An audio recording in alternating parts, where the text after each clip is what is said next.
Walang nanonood sa'yo? Walang nag-share ng mga post mo? Konti lang ang viewers mo sa tuwing nagda-live ka? Hindi ka sinusuportahan ng mga kamag-anak mo?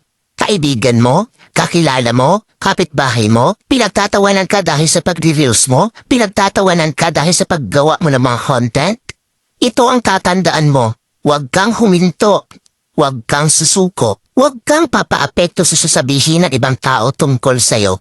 Ipakita mo sa kanila na may mararating ka. Dahil isang araw, kapag marami ka ng followers, kapag marami na ang sumusuporta sa'yo, kapag marami na ang nanonood sa'yo, kapag marami ka ng viewers, kapag marami na ang nagmamahal sa'yo at sumusuporta sa'yo, kapag marami ka ng payout, kapag sinasahod mo na ang sinasahod ng mga sikat na content creator, kapag mayaman ka na, kapag marami ka ng pera, ay manunood na yan sila sa'yo.